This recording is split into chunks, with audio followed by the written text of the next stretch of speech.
حسبي ربي جل الله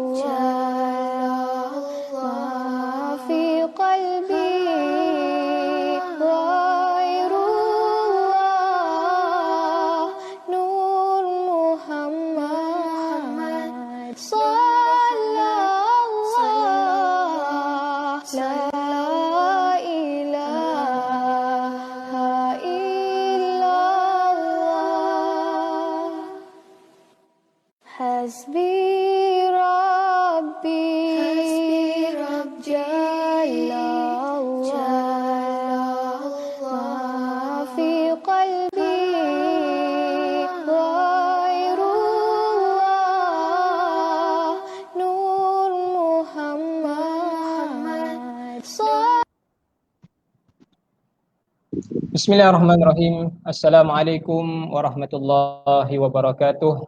Alhamdulillahirabbil alamin wa bihi nasta'in ala umurid dunya waddin. Wassalatu wassalamu ala asyrafil anbiya'i wal mursalin wa ala alihi wa sahbihi ajma'in. Sekali lagi assalamualaikum warahmatullahi wabarakatuh. Tuan-tuan puan-puan yang dirahmati Allah sekalian, apa khabar semua?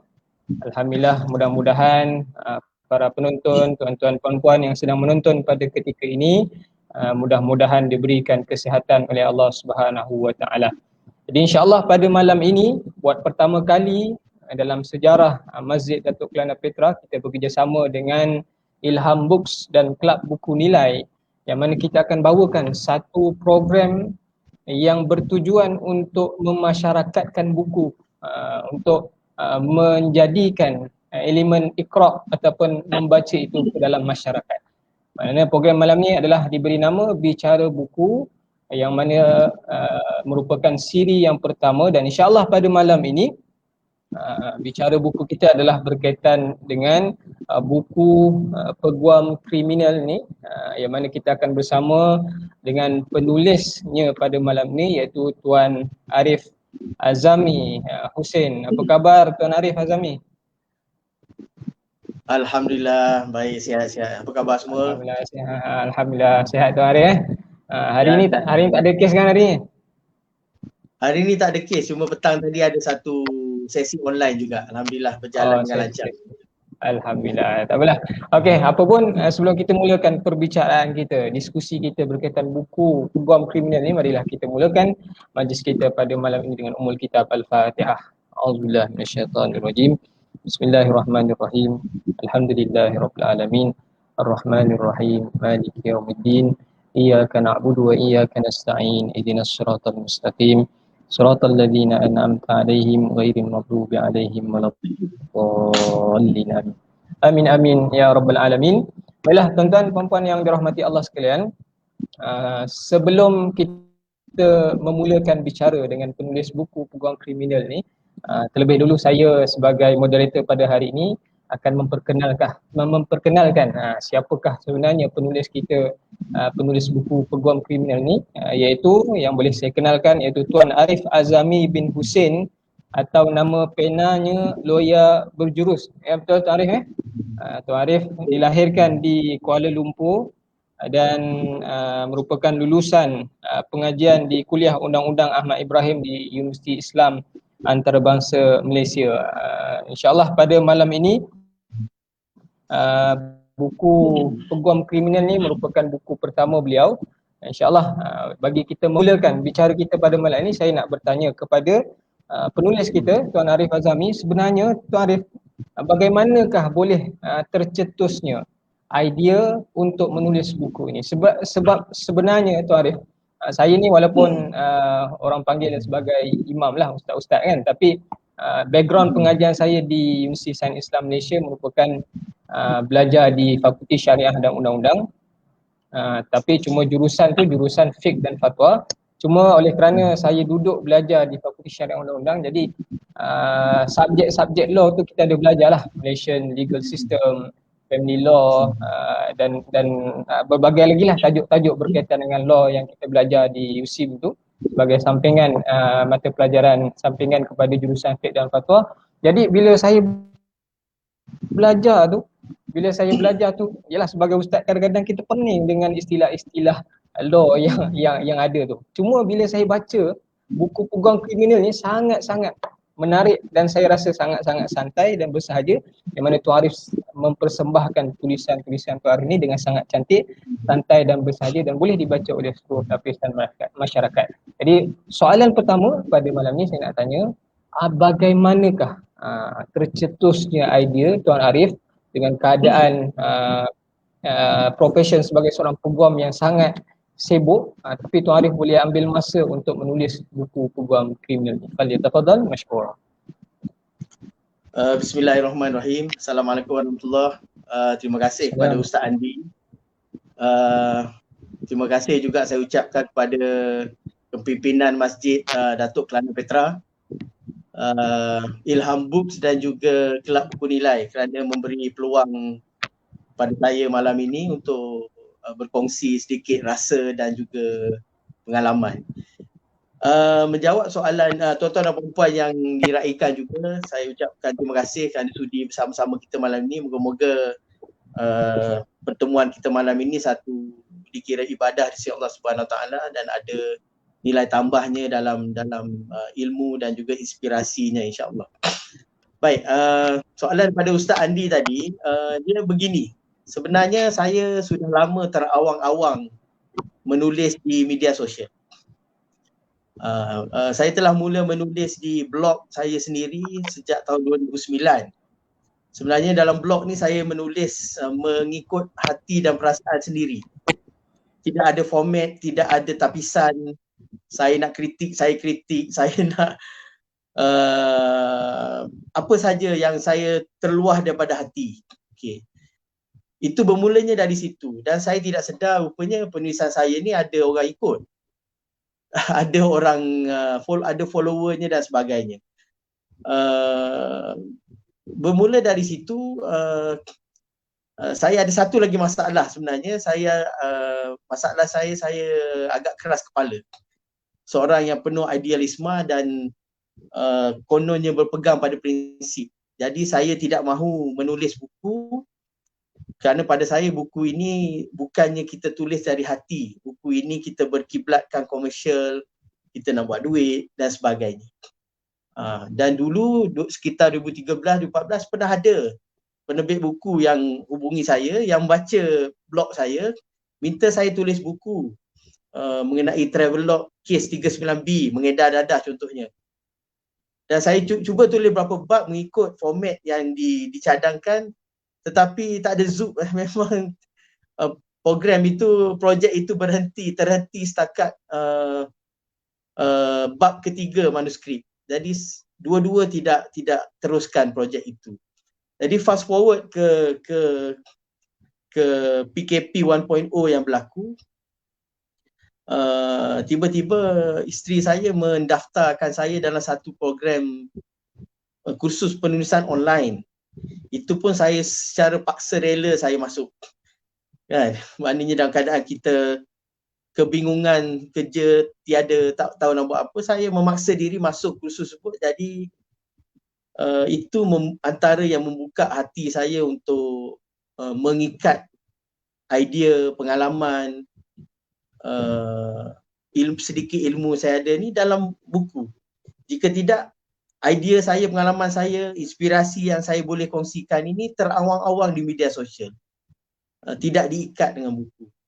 Dan alhamdulillah Allah buka jalan, tiba-tiba saya dipinang oleh Ilham Books. Saya pun tak sedar rupanya saya dah berkawan dalam Facebook dengan pihak Ilham Books ni dah lama. Saya tak sedar. Cumanya pada peringkat awal pihak Ilham Books meminta saya mengumpulkan tulisan dalam blog. Cuma saya tidak berapa bersetuju kerana tulisan dalam blog itu dia bersifat tulisan mengikut situasi dan masa. Jadi semasa PKP 1.0, alhamdulillah dalam masa lebih kurang 2 bulan saya mulakan menulis bab pertama sampai bab terakhir. Dan selepas itu the rest is history lah, orang putih kata kan. Terbentuklah, terbitlah buku peguam kriminal. Dan pada saya menulis ini Sebab saya tengok dalam market buku bahasa Melayu yang menulis pasal undang-undang tetapi menulis kisah benar dalam bentuk yang tidak berat, dalam bentuk santai, saya perhatikan hampir-hampir tidak ada.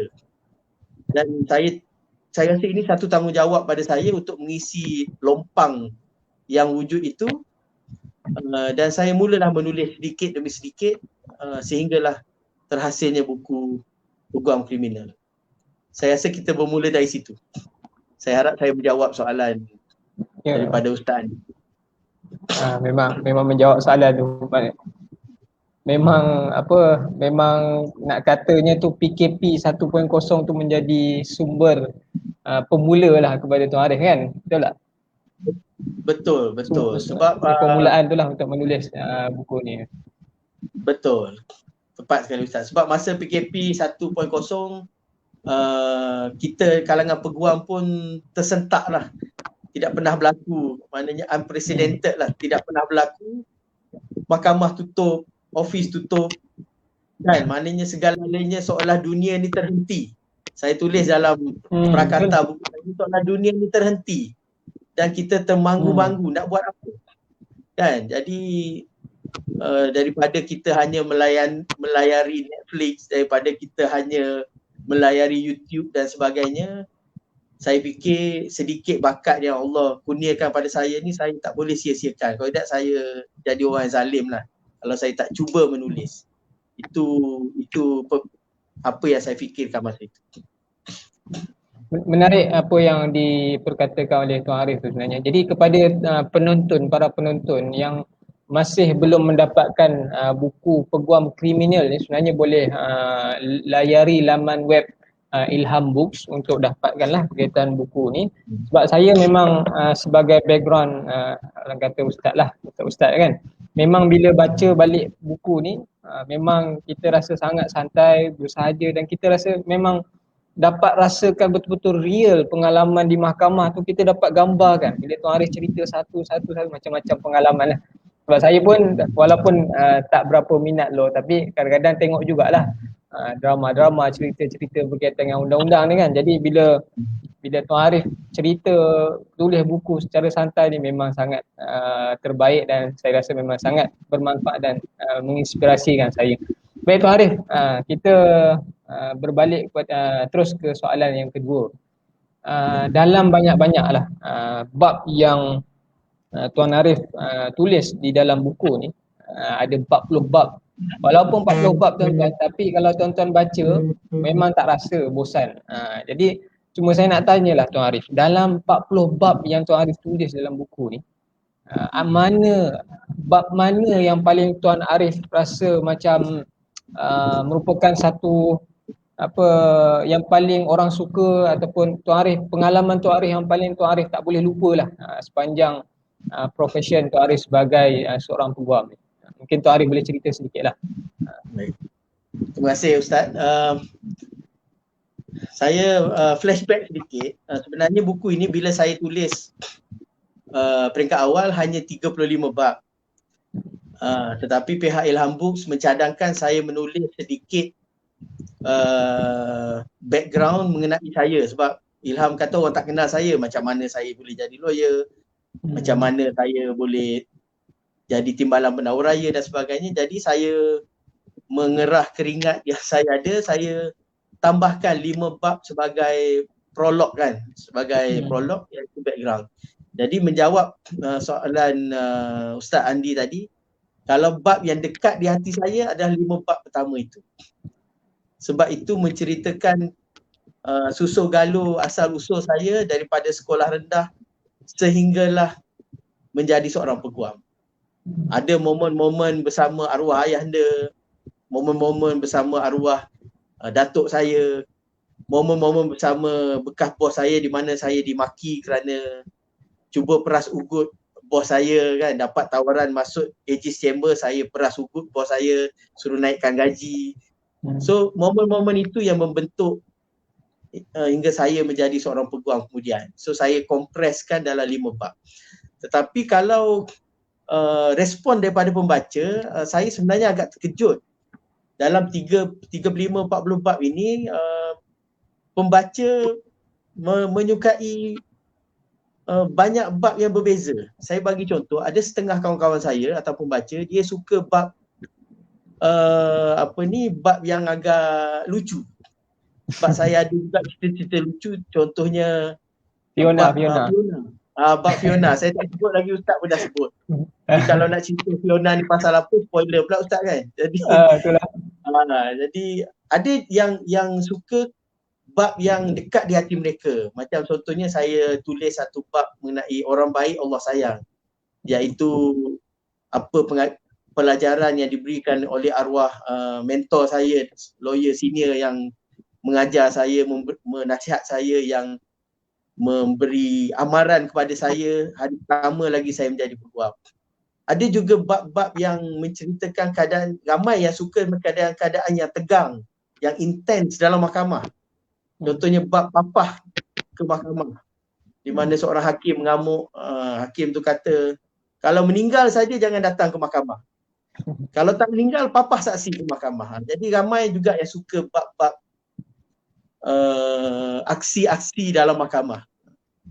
Yang saya boleh kongsikan lagi, ada setengah pembaca juga suka bab-bab yang agak pelik sikit. Contohnya salam mistik, gangguan-gangguan mistik yang dalam mahkamah, kan? Dan juga mungkin bab halusinasi. Halusinasi ni ceritakan kes-kes bunuh yang saya telah kendalikan, kes orang anak yang disembelih oleh ayah dia sendiri yang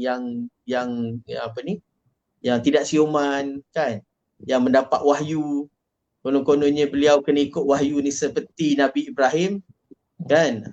Balik ke rumah, anak dia baru 2 tahun, pakai pampers, ambil anak dia, letak di river, selawat 3 kali dan sembelih anak dia. So saya sebenarnya agak terkejut respon daripada pembaca, minat mereka atau sambutan mereka terhadap bab yang berbeza-beza. Jadi dari satu segi saya bersyukur kerana kebanyakan pengisian konten dalam buku saya ni bermanfaat dan boleh menarik minat pembaca. Setakat itu yang saya kongsi beberapa yang saya teringat lah. Ya.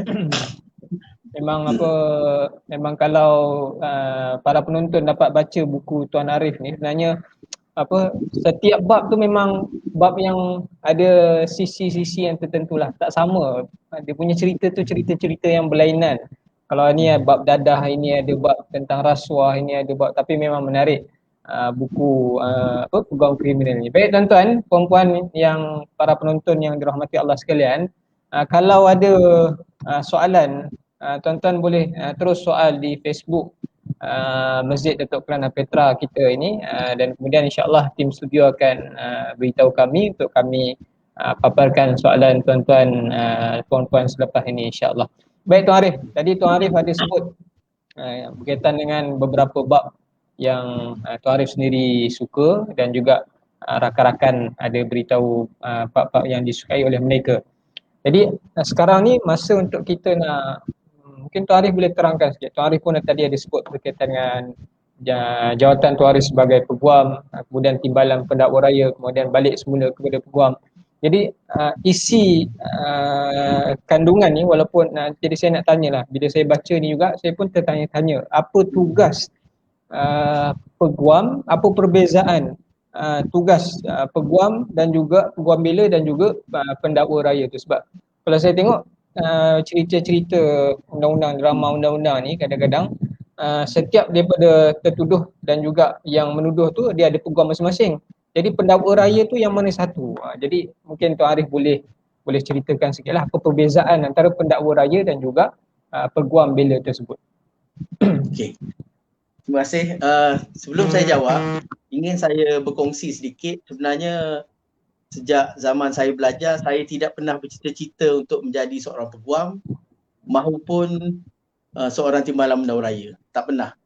Bahkan bila saya ambil jurusan undang-undang pun, saya masih lagi cuba berperang dengan takdir.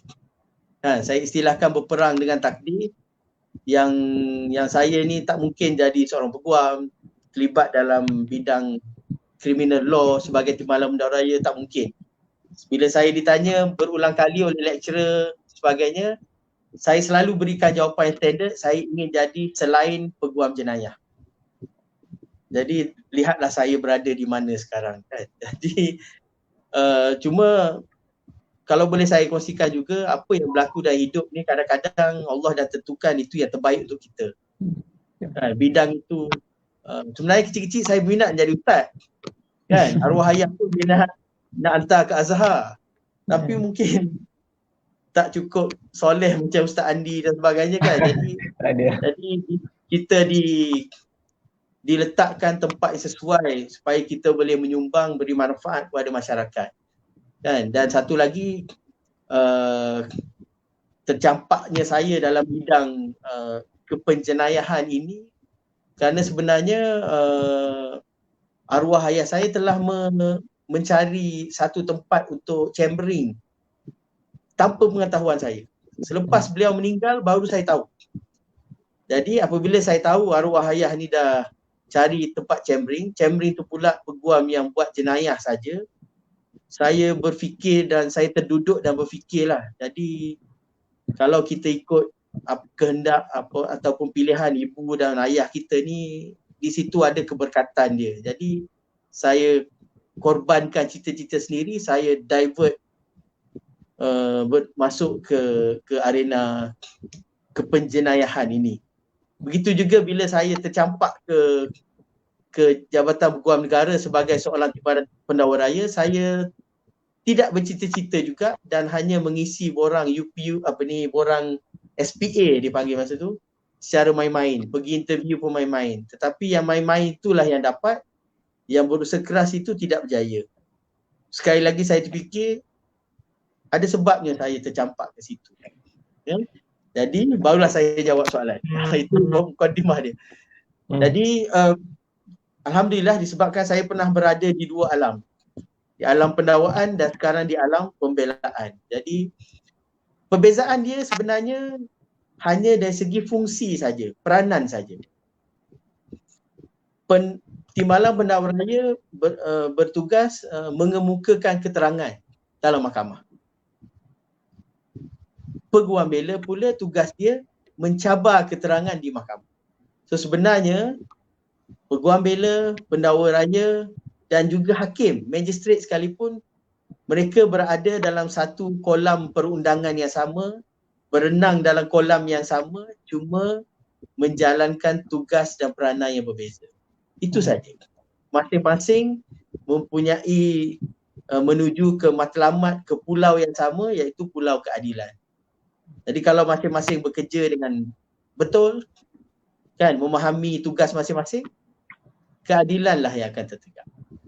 Jadi sebab itulah kami di mahkamah kita panggil, walaupun sebenarnya DPP, Timbalan Pendakwa Raya adalah musuh kita. Peguam bela ni adalah musuh kepada Timbalan Pendakwa Raya.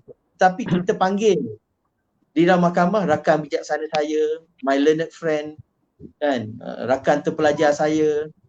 Itu menunjukkan decorum yang kita faham bahawa masing-masing ada tugas masing-masing dan kita bertugas untuk memastikan perkara yang sama tertegak, iaitu keadilan itu sendiri.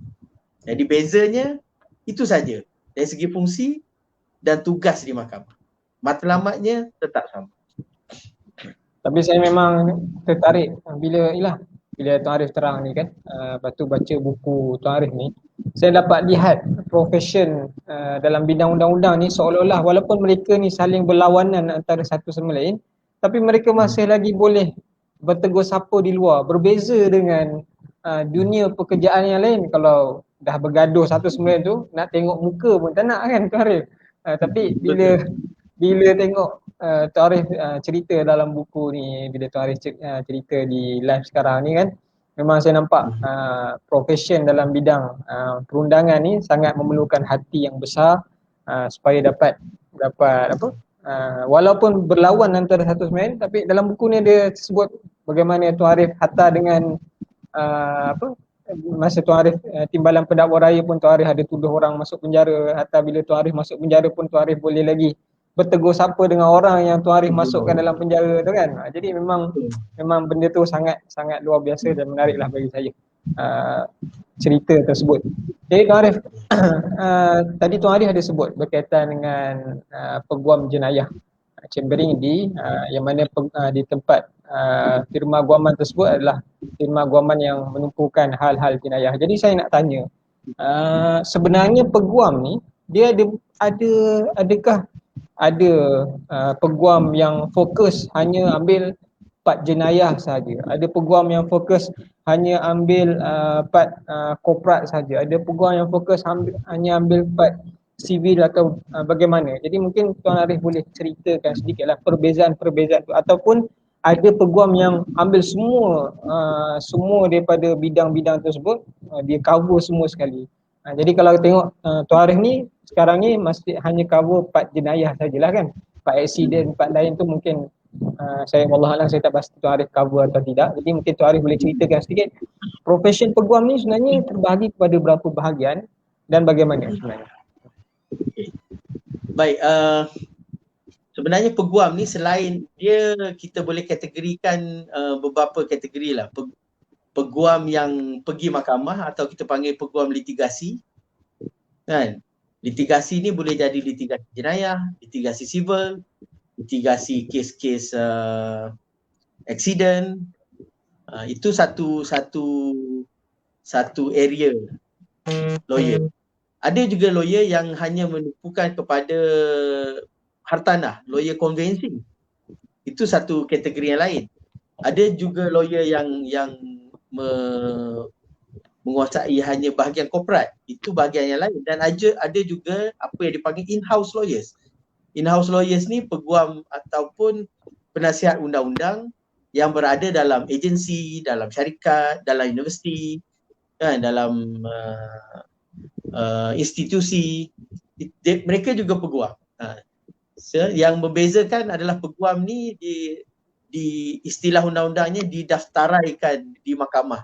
Maknanya yang biasa kita dengar long call lah, selepas chambering 9 bulan long call, jadilah dapatlah title sebagai peguam bela dan peguam cara. Okey. Dan berbalik pada soalan yang ditanya tadi, memang peguam boleh memilih untuk menjadi specialized ataupun orang kata jack of all trades, membuat semua benda. Dia terpulang, bergantung. Ada peguam yang lebih cemerlang buat hanya satu perkara kerana dia boleh fokus dan dia boleh mengasah bakat dia. Dia memang, kalau dalam buku Stephen Covey, sharpen the saw lah, maknanya dia duduk asah benda yang sama setiap hari kan. Jadi dia boleh jadi tajam, fokus. Tapi ada peguam yang juga boleh cemerlang dan berjaya dengan terlibat dalam pelbagai bidang dan multitasking kan. Buat accident boleh, lawyer syar'i pun dia, buat civil pun dia, kalau orang panggil kes jenayah pun dia. Jadi kalau tanya saya apa pilihan saya seperti apa yang saya dah buat sejak 20 tahun lepas lah. Saya menolak sekiranya ditawarkan, diminta untuk memberi nasihat atau mewakili dalam bidang-bidang lain. Sebab saya mudah. Yang pertama, saya tak minat bidang lain. Saya tak minat. Contohnya kalau saya ada lesen peguam syar'i dari wilayah Persekutuan dan juga dari Kelantan. Saya pernah mengendalikan 3 kes mahkamah syariah dan berhenti setakat kes yang ketiga. Sebab jiwanya tidak kena dengan saya. Bila saya pergi mahkamah syariah, seolah-olah saya seperti seorang ahli silat ke dalam gelanggang bola jaring. Saya boleh istilah macam itulah. Nampak saya pelik sangat. Sayalah yang janggal berada di situ. Sebab dia bersifat kekeluargaan, dia bersifat kena jadi kaunselor yang baik, tengah malam pun kena jawab panggilan, berebut anaknya masalah, baling periuk kat rumah pun call lawyer. Jadi saya tak boleh kan. So contohnya. Tetapi benda tu balik pada pilihan peguam. Kan? Pada saya, kayu ukur yang utama adalah peguam itu passionnya di mana, minatnya di mana, bakatnya di mana. Kalau bakat dia lebih daripada satu, passion dia lebih daripada satu, falyatafaddal, buatlah 2-3 perkara, tak ada masalah. Kan? Jangan letak kayu ukurnya di tempat mana yang paling boleh menjana kewangan yang paling besar. Kan? Kalau letakkan kayu ukur dia duit nombor satu, itu yang menyebabkan ada masalah, kan. Kita tak boleh letakkan duit nombor satu. Dan menjadi peguam jenayah ni memang tidak kaya. Tidak kaya. Tidak kaya. Kalau nak kaya lebih baik jadi peguam conveyancing, peguam corporate, peguam accident, dan peguam syariah pun lebih makmur, lebih menjadi lubuk emas kalau kita boleh cemerlang dalam. So pada saya, pilihan tu di tangan peguam tu sendiri. Fokus dia nak hanya specialize satu kes saja, satu jenis kes saja, ataupun dia nak mengambil beberapa bidang, tapi risiko dia mungkin dia tidak jadi pakar dalam satu bidang. Dia jadi very good dalam banyak bidang tapi tidak jadi excellent dalam satu bidang. So itu pilihan masing-masing yang mana lebih sesuai dengan setiap peguam tu. Berkaitan dengan Tuan Arif sebut tadi, makna kata pilihan tu di tangan peguam tu sendirilah kan. Jadi tu saya nak tanya tu, kenapa dalam banyak-banyak bidang tu Tuan Arif memilih bidang kepeguaman jenayah ni sebagai bidang Tuan Arif tu? Soalan ni selalu ditanya, kan. Kenapalah duduk bela orang jahat, duduk bergelumang dengan penjahat, kan. Kenapalah suka pergi penjara, pergi lock up, kan. Kenapa tak duduk dalam aircon saja di pejabat, sign saja dokumen dan sebagainya. Dia gini, secara peribadi pada saya, peguam jenayah lah yang paling dekat yang boleh rasa denyut nadi rakyat kebanyakan. Orang biasa. Peguam jenayah lah. Sebab apa-apa masalah berlaku, apa-apa gejala sosial, apa-apa tekanan hidup, kesempitan hidup, apa-apa yang berlaku, peguam jenayah lah akan ke depan untuk mewakili mereka, memberi peluang kehidupan kepada mereka, memberi kadang-kadang cuba untuk menyelamatkan nyawa mereka. Peguam jenayah. Saya tidak nafikan peranan peguam jenis lain. Semuanya ada peranan masing-masing. Tapi yang paling dekat, yang boleh memahami masalah-masalah denyut nadi orang-orang biasa di jalanan adalah peguam jenayah. Sebab itulah setengah orang memanggil peguam jenayah ni street lawyers. Ya, peguam jalanan. Sebab memang kita bekerja dengan orang biasa-biasa. Kita bukannya klien kita orang-orang corporate, kan. Sebab itulah apabila musim raya, firma saya tak buat open house, open office kita tak buat, sebab klien kita separuh di penjara Sungai Buloh, separuh di penjara Kajang, dan kalau kat luar pun orang-orang jahat. Jadi kita tak buat open house, kan. Jadi itu yang pertama. Yang kedua, saya percaya kita ni perlu memberi peluang kepada seorang itu dalam hidup dia. Jadi kalau dengan sebab bekerja sebagai seorang peguam jenayah ni boleh menyebabkan dia berubah jadi manusia yang lebih baik, kan. Nyawa dia boleh diselamatkan, mungkin dia terjebak atau tersilap tu baru pertama kali, jadi asbab hidayah pada dia. Pada saya kerja ini cukup mulia. Cukup mulia. Kalau kita pandang dari sudut ingin membantu orang, beri peluang kehidupan pada orang, ingin menjadi asbab hidayah pada orang, untuk berdakwah pada orang. Kalau kita pandang sudut itu, tidak syak lagi pilihan saya untuk jadi seorang peguam jenayah tepat. Cuma saya boleh kata setiap hari saya berdoa, kalau Allah boleh, kalau saya ditunjukkan ada kerjaya lain yang lebih dekat kepada agama, lebih dekat pada takwa, yang mana kerjaya peguam jenayah sekarang sudah tidak baik untuk saya, untuk masyarakat, saya akan berhenti serta-merta. Tetapi setakat sampai hari ini, saya masih berpandangan saya perlu ada di dalam. Orang baik-baik, walaupun saya bukan orang baik, orang baik-baik perlu jadi peguam jenayah. Kerana sama juga macam orang politik, kalau tak ada orang baik-baik di dalam, yang jahat-jahat saja yang tinggal. Sama juga peguam jenayah. Kerana ramai orang yang memerlukan bantuan, memerlukan peluang kedua dalam hidup, peguam jenayah mereka akan jumpa. Kalau jumpa dengan peguam jenayah yang tidak tahu halal haram, yang tidak ada batas hukum, yang menindas dari segi yuran, yang menipu, jadi sudahlah mereka terjebak, mereka dituduh dengan pertuduhan jenayah. Mereka akan diwakili oleh penjenayah juga. Walaupun orang itu memakai suit sebagai peguam. Jadi sebab itulah pada saya memilih jalan yang berliku inilah sebagai peguam jenayah.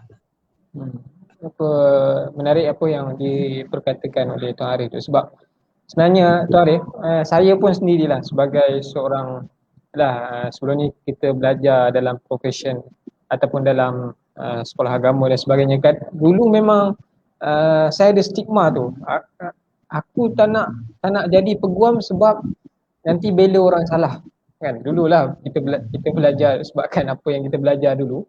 Jadi bila tiba-tiba masuk pula USIM, masuk pula Fakulti Syariah Undang-Undang, belajar pula law, dia dah mula terbuka minda tu. Bila baca Tuan Arif punya buku ni lagi terbuka minda, sebab bila orang kata peguam jenayah ni mesti dia ambil kes orang-orang yang akan disabitkan sebagai bersalah dalam sesuatu jenayah, sama ada bunuh orang, ambil dadah dan sebagainya. Cuma cerita-cerita yang Tuan Arif bawa dalam buku ni, memang saya tak pernah terfikir bagaimana ada juga di sana golongan yang sebenarnya mereka tidak bersalah tapi mereka telah dituduh melakukan jenayah tersebut, dan itu memerlukan peguam yang betul-betul faham tentang hukum hakam dan sebagainya kan. Jadi itulah memang sangat-sangat menariklah. Kalau tuan-tuan belum dapatkan buku, memang dapatkan buku peguam kriminal ni untuk tahu apa sebenarnya peguam jenayah ni lakukan, supaya kita boleh buka minda kita. Kita tak bolehlah tuduh orang-orang peguam yang jadi peguam jenayah ni sebagai seorang yang jahat, membela penjahat dan sebagainya. Jadi tuan-tuan boleh dapatkan buku. Baik Tuan Arif, oleh kerana tadi kita bercerita tentang kepeguaman jenayah ni lah kan, jadi kita nak tanyalah, sebab Tuan Arif pun sebenarnya background agama tu adalah kan. Jadi mungkin Tuan Arif boleh cerita sikit. Ada setengah orang, mungkin setengah asatizah malah ada bab ustaz haram kan, ada bab disebutkan dalam buku ni pun, ustaz haram yang menyatakan nak jadi peguam apa-apa pun boleh, asalkan jangan jadi peguam jenayah sebab dia membela penjenayah katanya kan. Jadi mungkin dari sudut background Tuan Arif ni yang sebenarnya pun background agama, sekolah agama malah UIA pula tu. Jadi mungkin Tuan Arif boleh cerita dari sudut mana kesyar'ian kepeguaman jenayah itu sendiri. Mungkin Tuan Arif boleh cerita sikit. Okey, terima kasih Ustaz. Saya tidak layak memberi hukum lah kan. Cumanya disebabkan saya pernah berada di kedua-dua bidang, di kedua-dua alam, sebagai pihak yang mendakwa dan juga sekarang sebagai pihak yang membela. Pada saya, ruang-ruang kezaliman itu sangat luas. Ruang-ruang kezaliman untuk disalahguna oleh banyak pihak sangat luas. Dia bermula daripada pihak penyiasatan lagi, pihak berkuasa kan. Boleh menyiasat dengan cara yang tak betul, boleh menuduh orang yang tidak buat, atau menuduh pertuduhan yang lebih berat daripada yang dibuat kan. Dan juga beralih kepada pihak pendakwaan. Boleh, ruang kezaliman itu juga boleh wujud kan. Menyembunyikan keterangan. Pengalaman saya sendiri, kalau saya boleh kongsi semasa jadi Timbalan Mendakwa Raya, walaupun kebanyakan orang atasan saya bagus, tapi saya pernah juga ada pengalaman dihubungi oleh pihak atasan, memberi arahan, kes ini jangan tuduh, tarik balik. Kes ini dah tuduh, belum tuduh, tak ada keterangan pun tuduh, ataupun tuduh lebih berat daripada yang kesalahan. Jadi itu antara benda-benda yang menimbulkan konflik jiwa pada saya. Sama juga bila sampai ke mahkamah, kezaliman juga boleh berlaku kan. Sekiranya hakim menjatuhkan hukuman dalam keadaan marah, hakim mendengar sebelah pihak, orang yang tidak diwakili tidak diberi peluang untuk menyatakan pembelaan dia. So di situlah ruang itu perlu diisi oleh seorang peguam bela.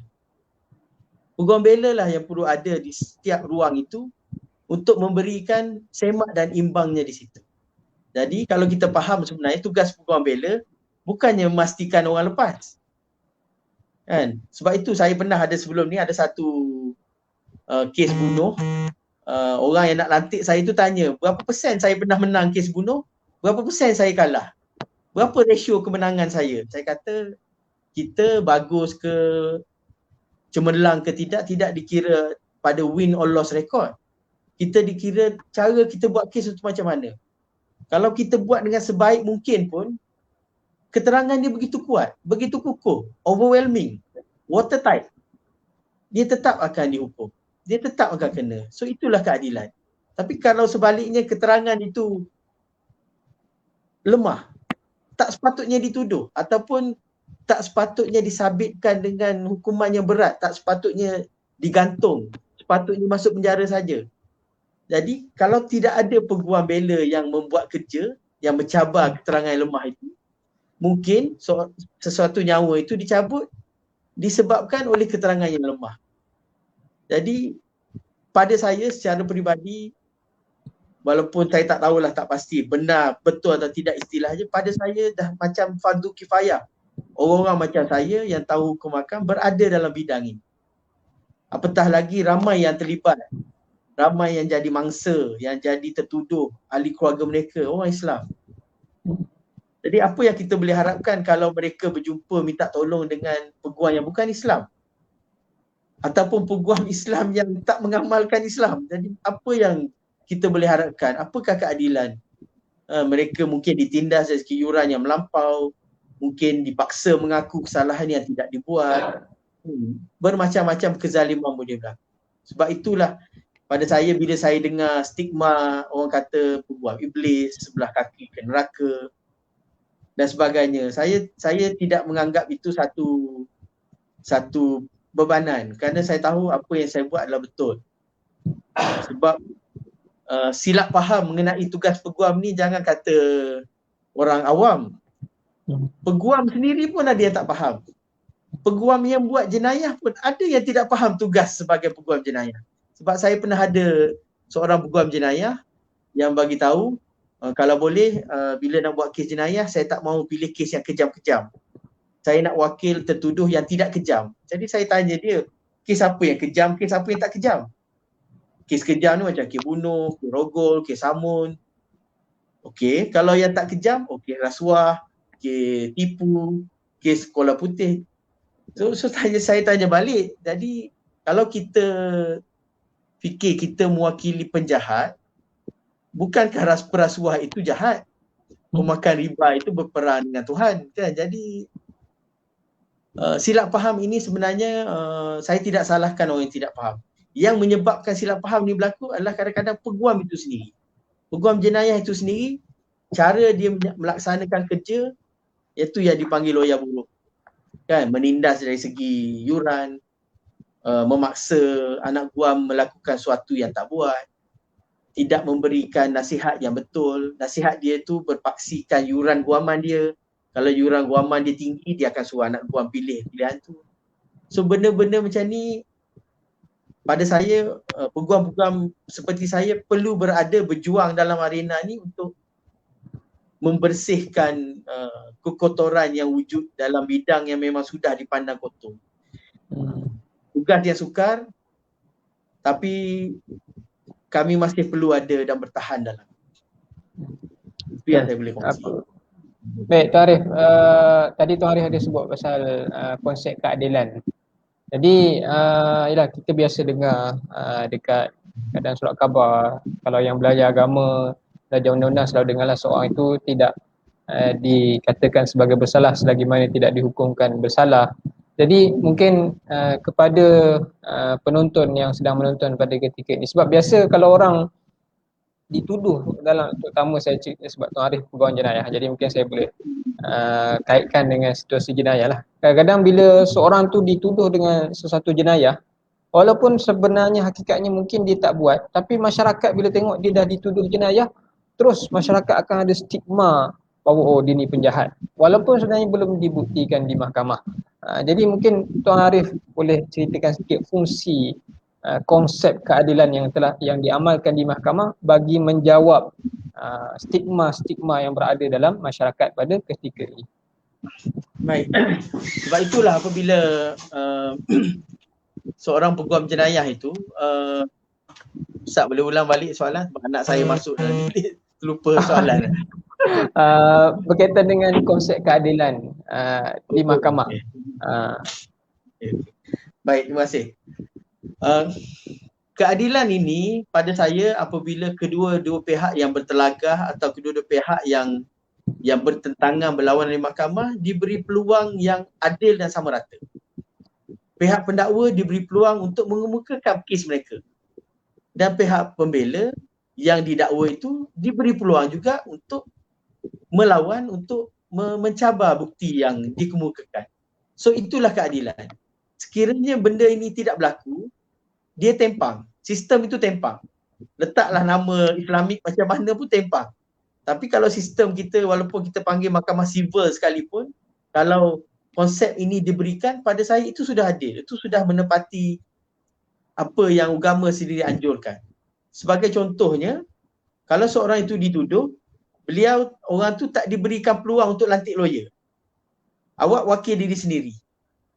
Kan? Jadi apalah kita boleh harapkan, tak kiralah dia buat ke ataupun dia buat sebahagian atau dia tak buat langsung, kalau tidak ada peguam menasihati dia yang mewakili dia, sudah tentu dia akan tewas. Sudah tentu dia akan dihukum. Hampir pasti. Tak pernah berjumpa lagi yang mewakili diri sendiri ni berjaya lepaskan. Sangat-sangat jarang pula. Sebenarnya konsep keadilan ini bermula daripada pihak yang menuduh lagi sebenarnya. Kadang-kadang kita nampak stigma itu yang tak betulnya, yang jahatnya adalah yang bela orang salah ni. Tapi kadang-kadang kita tidak nampak peranan pihak yang menuduh yang juga boleh jadi betul dan juga boleh jadi tidak betul. Saya bagi contoh. Contohnya, apabila suatu siasatan dibuat oleh pihak berkuasa, polis contohnya, kertas siasatan itu akan diberikan kepada pihak pendakwa raya, timbalan pendakwa raya. Jadi seorang timbalan pendakwa raya yang beriman, yang jujur, yang menjalankan tugas dengan baik, akan study betul-betul. Bukan hanya menjadi mechanical. Bukan hanya menurut saja apa yang polis recommend. Kan? Kena siasat, kena tengok. Patut ke tak patut tuduh? Kalau tuduh, section mana yang sesuai? Sebab bila suatu pertuduhan tu dibuat, macam Ustaz Andi kata tadi, bertimpa-timpa orang itu akan kena. Dia akan ditangkap. Bila ditangkap, maruah dia sudah ditelanjangkan. Kan? Kalau kes PRM, dia sudah dipakaikan dengan baju oren, sudah diperagakan. Kadang-kadang tak dituduh pun, tapi hidup dia dah habis. Maruah diri dia tak ada. Keluarga dia, apabila dibawa ke mahkamah, kalau kes yang boleh dijamin, dia kena keluarkan duit jamin. Kena latih peguam. Kan? Mungkin kalau dia anggota perkhidmatan awam, kena digantung kerja. Kena dibuang kerja. So, bermacam-macam, bertimpa-timpa masalah yang akan berlaku. Sebab itulah konsep keadilan tu, kalau semua pihak buat tugas masing-masing, cantik sistem keadilan jenayah negara kita. Pendakwaan tapis dengan betul-betul, pembelaan buat kerja betul-betul, mahkamah pun putuskan dengan betul-betul. So hasil dia insya-Allah akan jadi cantik. Baik, Tuan Arif. Soalan seterusnya, bila Tuan Arif cerita berkaitan dengan pengalaman dalam bidang kepeguaman jenayah ni, mungkin Tuan Arif boleh cerita satu kisah yang pengalaman peribadi Tuan Arif berkaitan dengan satu kisah yang menunjukkan bagi Tuan Arif tu betapa pentingnya Tuan Arif stay dalam bidang kepeguaman jenayah ni. Banyak sebenarnya, tapi saya kongsi satu saja. Saya pernah mewakili seorang pengetua sebuah taska, ya, yang dituduh mencederakan, menyebabkan kecederaan kepada seorang kanak-kanak berusia 4 tahun. di bawah akta kanak-kanak. Apa yang berlaku dalam kes tu, kanak-kanak ni masa waktu rehat kan dia keluar ke kawasan compound dia orang panjat-panjat meja kerusi di kawasan sekolah taska tu, dan bila dia lompat-lompat macam Superman tu jatuh. Meja simen itu jatuh, terkena salah satu jari budak tu sampai jari budak tu terpaksa dipotong. Jadi ayah kepada budak ni buat laporan. Dan pengetua sekolah ini dituduh mencederakan kanak-kanak ini sebagai pengurus taska tersebut. Jadi kalau kita fikir dari sudut mangsa, memang mangsa telah dianiaya kerana dia telah sampai budak ni, anak ini telah terpaksa dipotong separuh jari dia kerana meja simen itu jatuh di tangannya. Satu kezaliman telah berlaku kepada kanak-kanak ini. Tetapi untuk satu kezaliman itu, satu kezaliman lagi pula tercipta, iaitu seorang yang tidak patut dituduh, orang yang tidak berada pun tempat kejadian, pengurus ni, ustaz ni berada di rumah. Jadi bila saya baca pertuduhan, saya tanya ustaz ke yang tolak budak ni sampai jatuh? Saya kata tak, saya berada di rumah. Dapat panggilan, kami bergegas bawa ke hospital dan sebagainya. Dan selepas 4 bulan polis siasat, akhirnya dia dituduh. Jadi kesan dia terpaksa digantung kerja, maruah dia dah tak ada, kan, bermacam-macam timbul. Jadi perjuangan untuk saya mewakili ustaz tu mengambil masa hampir 4 tahun. Sebab di Mahkamah Magistrate dia disabitkan, kena penjara. Tapi saya merayu ke Mahkamah Tinggi batalkan sabitan tu dan dilepas dengan bebaskan. Ini satu contoh mudah yang saya boleh bagi kenapa peguam yang betul-betul boleh buat kerja, yang tahu hukum ni perlu ada di situ. Seorang peguam yang mungkin memikirkan keuntungan, dia akan wakil ustaz ni, kata ustaz mengaku sajalah saya akan ejaz dapat denda, contohnya. Tapi dia tak fikirkan reputasi maruah ustaz ni pun tak buat sebenarnya. Kalau nak kata ada kecuaian di pihak sekolah, itu adalah lebih sesuai untuk tindakan sivil, bukannya memenjarakan ustaz ni dan sebagainya. Dan satu lagi contoh yang saya boleh kongsi adalah saya mewakili satu kes bunuh. Seorang ustaz juga dituduh membunuh seorang pelajar kesayangan dia yang berumur 7 tahun. Viral beberapa tahun dulu. Kalau kita baca media tu memang ustaz ni memang binatang lah, kan, yang front page-nya ustaz pembunuh, ustaz belasah dan sebagainya. Sedangkan cerita yang sebenar yang berlaku adalah ustaz ini hilang perasaan. Pelajar kesayangan dia ditangkap mencuri berulang kali. Jadi pelajar kesayangan dia hilang perasaan, dia goncang budak ni. Saya boleh cerita ni sebab kes ni dah habis di peringkat Mahkamah Persekutuan. Dan dalam buku saya tulis, tajuk dia Gantunglah Saya. Ustaz ni masa saya jumpa dia kali pertama, dia kata, Tuan Peguam boleh tak bagi tahu mahkamah suruh gantung saya terus. Saya tak nak bicara. Sebab saya menyebabkan anak murid kesayangan saya mati. Saya mengaku, saya bersalah. Kan? Jadi kalau ikut keterangan, kalau tanya saya, kalau saya jadi pendakwa raya, bukan sebab saya bias, sebab saya mewakili ustaz ni memang patut dipertuduhkan. Memang patut bertanggungjawab. Tapi bukan dituduh di bawah kes bunuh. Tapi satu pertuduhan lebih ringan, iaitu membunuh tanpa niat. Juga membunuh. Di bawah Seksyen 304A yang hukuman ni boleh sampai 30 tahun. Yang sama berat dengan hukuman gantung. Boleh meninggal dalam penjara kalau 30 tahun. Sebab itulah bila kita terlibat dalam kes-kes macam ni, kita rasalah keperluannya, kepentingannya ada peguam jenayah berada di posisi itu untuk menjalankan tanggungjawab. Baik, Tuan Arif, menarik tu soalan jawapan tu. Cuma saya ada terbaca soalan daripada penonton ni. Dia bertanya, jenayah apa yang paling mencabar yang Tuan pernah handle di mahkamah? Yang paling mencabar lah bagi Tuan Arif. Okey, terima kasih, soalan yang baik. Dia mencabar ni boleh jadi beberapa sebab. Yang pertama sebab kes tu berprofil tinggi. keluar media. Macam sekarang saya masih lagi sedang mengendalikan kes pembunuhan pelajar UPNM yang guna seterika tu kan. Dan saya tak boleh cerita kerana kes masih berjalan. Walaupun saya tidak mewakili yang dituduh membunuh, saya mewakili yang dituduh mencederakan. Kan? Kes-kes macam ni memang mendatangkan tekanan yang melampau. Sama juga seperti kes membunuh perompak yang saya wakil di Terengganu. Kes-kes macam ni, medianya ramai. Itu satu kategori kes yang Mencabar. pressure lah, mencabar.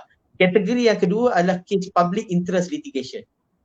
Public interest litigation ni kebanyakannya saya buat secara pro bono, secara percuma. Bukan saya saja, ramai kawan-kawan peguam. Kita buat tim kan. Kalau zaman dulu kes-kes demonstrasi, kes perhimpunan haram, kes-kes bawa akta hasutan, kan, kes-kes macam ni. Sekarang bawa akta SKMM. Kes-kes macam ni juga mencabar walaupun kita buat secara percuma, sebab kes ni juga melibatkan isu-isu yang sensitif, melibatkan politik, melibatkan mungkin raja-raja, kan, melibatkan personality yang besar-besar.